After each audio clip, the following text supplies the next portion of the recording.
我哋喺講啲 concept 之前，以下新鮮 concept 嗰兩象重點，以下新鮮示範一次俾你睇，慢動作，好慢㗎啦動作，不過你小心聽清楚啊 ，OK？ 咁啊攞翻我哋嘅34題啊定36題嘅位嘅 ，OK？ 後半部 MC 36題，16年呢題咧入門級啦就 OK？ 呢個好簡單啫呢個。嗱，咁咧見到佢啦，呢個部分好簡單，有啲老師咧黐線喎，將個部分抌咗去 topic E 嗰度教喎。咁我控制唔到佢嘅，但係我覺得即係黐線，考評局寫住喺 topic boy 度教咧 ，topic boy 度教啦，咪過去搞啦 ，OK？ 咁有正常老師都識得喺呢課教嘅，但係佢教到呢度就開始棘㗎啦啲嘢 ，OK？ 咁啲人以為小問題啦，佢一條半條 MC 咁，梗係唔係咁小問題啦？如果係小問題就唔使同你講啦，係咪先 ？OK？ 好啦，咁啊，你見到啲數據都知道唔係小問題啦，睇下知 ，OK？ 即係唔理解啊嘛 ，OK？ 當佢計數咁樣出事。不過咧，如果計數成分重啲嘅，即係 concept 要少啲嘅題目，好似呢啲咁咧，咁我哋點做咧？咁好簡單。嗰兩步咧就係列出嚟啦。首先我哋一嚟見到 profit maximization P 等於 MC 指低嘅數量咁樣，我哋列咗呢個先嘅。然後跟住你見到佢 price 係俾咗你啊，俾得你一定係計數題，所以填翻25落去，見唔見到？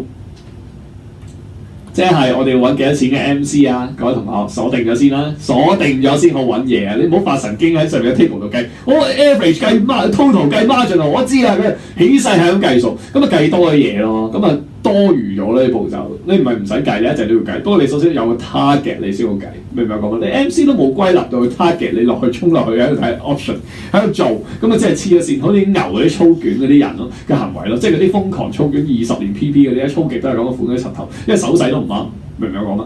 操卷都講手勢，咁所以咧呢度手勢啱，寫翻25定住先。知道要揾25蚊 MC， 心中知道要揾25蚊 MC。不過你真係列出去會好啲，因為咁樣會自動導航，知道你而家揾緊數量咯。其實 OK 明唔明我講乜？但係佢唔會俾個 table 你就咁話邊個數量 MC 25啊嘛。你見到佢唔係 MC 嚟噶嘛？係咪？咁你點做啊？呢啲都係枝節嘢。你咪將個 average 我講過點樣變翻 total 啊？你要計翻 MC 啊嘛，即係 marginal 啊嘛，係咪？咁你係咪要經過 total cost 啊？再將佢變翻做 marginal cost 啊 ？OK 哦。好簡單，咁你知道點樣去計翻？之前訓練過啦 ，law of diminishing marginal returns 嗰度 average 計 total 係乘翻數量2乘20 40，你呢下先用計數機。下一件63，嗱，有個技巧㗎，因為你知道咧，你嘅 difference 咧係計 marginal 啊嘛，係咪？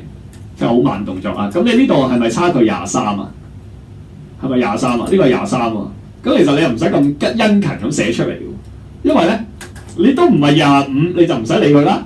你見到差距好似係5字尾，你就留意啦。明唔明我講乜？係咪25啦？淨係需要留意，因為你鎖定咗25啊嘛，你係揾25蚊 MC 嗰個數量啊嘛。咁你咪繼續計落去咯。22乘4 88，哇，差距係5啦，係25啦，揾到你啦。咁咪完咯。嗱，你唔好同我，所以我咪叫你唔好同我成排計出嚟，有黐線嘅即係有時咧就唔使成排計，成排計咪真係嘥 gas 咯。明唔明我講乜？你唔係唔啱，你可以嘅，不過慢啫嘛，嘥 gas 咯。咁你25蚊4件咯，即係話係咪25蚊 MC 4件？4件嘅 profit 係最大，即係喺第4件嘅生產嘅時候 profit 最大。明唔明我講乜？係啦，咁啱咁好彩係第4件咁樣咁解啫，係啊，冇乜特別。因為你睇佢盤數點 set 嘅咧，佢咩件數都得嘅，其實佢中意點 set 就點 set。OK， 所以你都係用翻呢個法則去揾，明我講乜？所以填翻落去你係咪自動導航咗？你都有4件。好啦，第二步要用咩？梗係 profit 啦。咁啊慢動作計 profit， 嗱4件我已經，所以7件嗰啲錯啊 A、B 啊 A 或者 B 其中一個。好 profit 嘅定義 total revenue 減 total cost。profit 嘅定義 total revenue P 乘 Q。total cost 係咪可以揾到㗎？上面係可以揾到，因為 total cost 係88蚊，直接擺落嚟。P 乘 Q，P 係幾多錢？4件25蚊，25乘4 100，都計數機100減88 12，所以當幫佢做完。我唔忍佢呢啲計數嘢就，你覺得好快，手起刀落。嗱，你要練到咁快。咁呢個就係計數題基本嘅嘢，仲有計數題有點樣審題咧？有個特徵嘅，各位同學記住，佢如果俾得你計數咧，你要記住喎，俾得你計數咧就會有個 price 嘅，或者有個數量嘅，即係佢俾個 price 或者俾個數量你咧，就係計數題啦。所以你見到呢個位咧，就知道佢係計數題啦。因為有一種題目係計唔到數嘅，淨係考 concept 嘅，咁我一陣都會講嘅。OK， 即係計數題咧就好容易認，即係嗱計數題唔係代表佢真係計數㗎嚇，有 concept 嘅嚇，頭先你明咗㗎嚇。個 concept， 即係佢要 produce P 嘅 MC 係個 condition 啦。點解啊？佢賺到最盡啊嘛，嗰個位你要明嘅，明咗你先可以用到嘅。明唔明我講乜？呢個位置唔係唔明就咁囫圇吞咗亂咁懟落去，乜嘢懟落去當嗰啲何老師講咩公式咁。哇！真係死得嗰啲，嗰啲就唔係學緊 econ， 嗰啲係 math 咯。咁佢出事，因為佢根本就係背後想考你 concept 啦。咁所以佢長遠嚟講咧，佢考呢啲純即係冇咁多 concept 嘅嘢咧。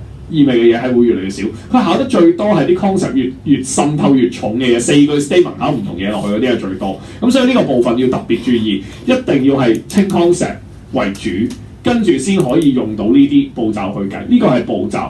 你都要跟足，當然 ，OK， 明唔明我講乜 ？concept 喺背後係乜嘢，應該好清楚。點解會係呢個 condition？ 咁你都要知，因為你要解釋到俾人知。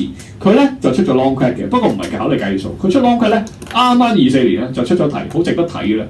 即係我到最後尾都同你講句，佢就係問緊你點解個廠需要生產咩 profit 最大啊，個位喺邊度啊，類似啲咁嘅嘢啦。跟住其實你要解釋呢嚿嘢俾佢聽嘅。你要列到呢個 condition 俾佢嘅，佢根本係啄住考，咁視之為今年嘅災難性題目新題種，因為我估計啲人係唔理 concept，就咁學啲步驟啦，即係叫咩背公式咁樣，仲要死背，咁啊出事，跟住仲要唔係好似我咁敏捷嘅，因為我通常咧就列咗呢個擺定個陣，跟住咧就懟出嚟噶嘛 ，OK， 我計數都快過佢啦，懟出嚟係咪先？就係咁。咁所以都係最重要係個 concept，你首先擺好啲嘢，你先好做嘢，唔好同我走去就咁寫個數字喺就話側邊嗰度。我一陣見到有人做嘅時候叫你做，唔好同我走去就咁寫啲數字。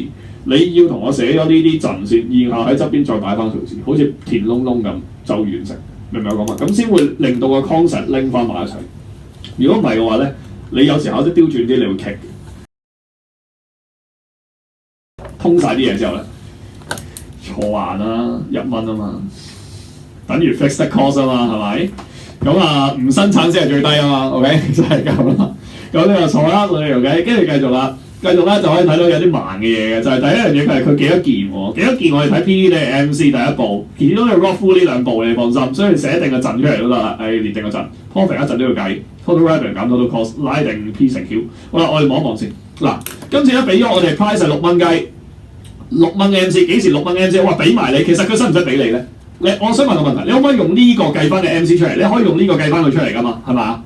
即係佢如果唔俾你，俾第三行你第二行唔俾你得唔得？得，因為你將個 AVC 乘翻 Q 等於 TVC 相減翻 difference， 即係計翻 average 計 total 再計翻 margin 我係得噶嘛？明唔明我講？你都會計翻呢個出嚟嘅，所以下次佢唔使俾你嘅睇 nice 啊，明唔明我講乜？不過跟住俾埋你嘅公記不如循命啦，對一對啦嗱，3件數3件。3件最大，3件6蚊，18蚊 profit。好 ，total cost 幾多 ？total cost 係 fixed cost 加 total variable cost。total variable cost 係等於 AVC 乘 Q。Q 咧係3件4蚊嘅AVC 4蚊就錯咗，呢個其實都錯埋嘅，已經揀到波嘅其實 OK 唔使計，不過我計一次俾你。嗱 AVC 4啦，3件嘅就4蚊啦，咁即係12啦。fixed cost 係1啦，1加12係13啦，跟住呢個6乘3係 total revenue 啦，18減13係5啦，咁填窿填晒咯，咁啊5蚊 profit 咯，波做完。冇啊！你都係用個定義對落去就得，明唔明我講乜 ？OK。不過你喺 check 定義嘅過程，你已經 feel 到 A 同 C 錯咗啦，因為就咁 check 就 check 到佢錯啦。一揾到哇，最大 profit 嘅件數嘅生產量係3件，你就知道佢錯咗啦，已經 OK。